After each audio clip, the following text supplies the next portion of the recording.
Welcome back. Now, the Department of Basic Education says the 2024 matric results will be announced on January the 13th. Now, this is despite the ongoing legal battle over publishing the results in newspapers.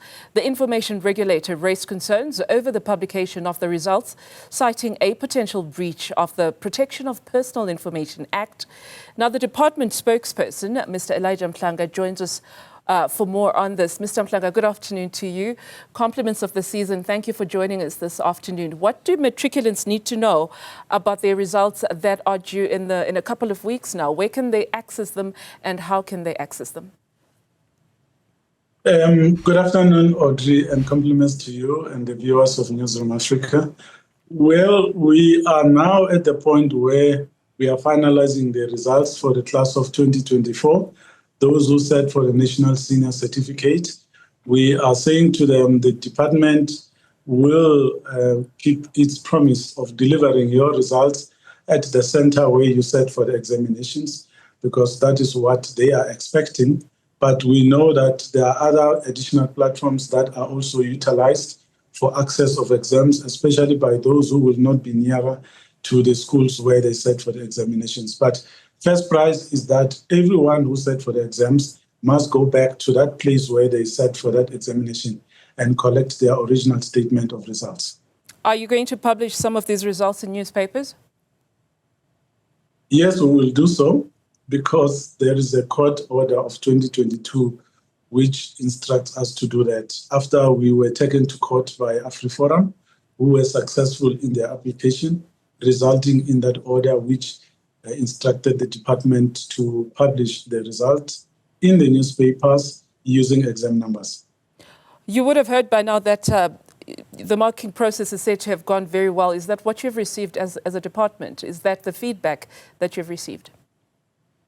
Yes, we actually monitored all our 188 marking centers to touch base with our 55,000 markers who did a sterling job this time around, with very little incident except the challenge of the weather. It was very hot, so we had to provide a weather advice given to us by the weather service, who then, worked with us throughout that period to ensure that we create a comfortable experience for all our markers across the country. So it went well. We are happy, and we thank them for the job well done.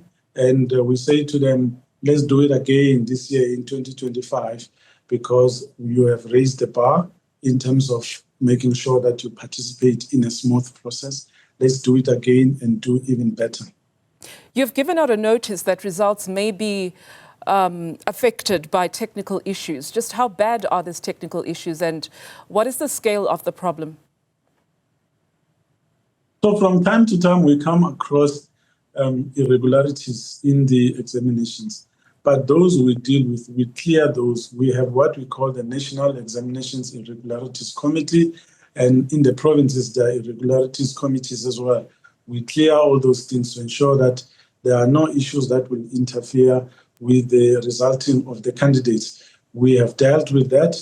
In fact, on Tuesday, we are going back to Umalusi for the approval of the results, which will then print in every province to make sure that each candidate gets their results. So we work through that as part of the provisions in the regulations for the administration of the examinations, that when we come across technical glitches that were found, we work using the provisions that are there to clear those. So that's been done. Nothing major, nothing to worry us. It's those regular things that we come across. You will recall that right at the start, in fact, even before the examinations could start, we tell our candidates that there is something called a pledge, which they must sign, committing themselves to a clean exams. But we still find that some attempt to bring cell phones into the exam room, others try to bring in crib notes. So all those are logged as irregularities, which we need to work through once the exam has been done. We've done all of that. So there's nothing really that is standing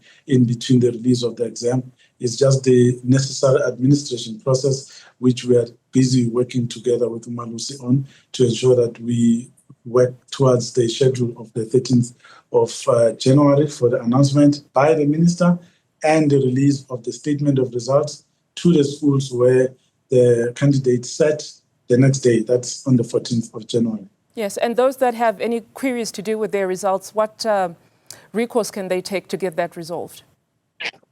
Yeah, good question. So the reason we say our candidates must go to the schools where they set for the exam is because they're going to meet people there who know what to do. So they will get advice. So as soon as you get your statement of results, open the envelope, look at it, what it tells you. If you're happy, then congratulations to you. But if not, then you have an opportunity to ask the teacher or the school principal who will be there what it means. And then they will tell you that you can actually apply for a remark of your script or for a checking of your script. Alternatively, you could just immediately there apply for a rewrite, in which case it means you start immediately to prepare for the exam that will take place in May and June of this year. That's for those that seek to take another bite at the exam, especially if you are either not happy with the mark that you've obtained or if you failed that subject completely. So it's up to you to rewrite that particular subject or any number of subjects that you wish to rewrite. Very well. We'll leave it there, Mr. Mhlanga. Thank you so much for that information. Of course, we're wishing all the best to the class of 2024 matriculants. And in 2 weeks' time, I suppose they'll know what that looks like. Basic Education spokesperson, Mr. Mhlanga there.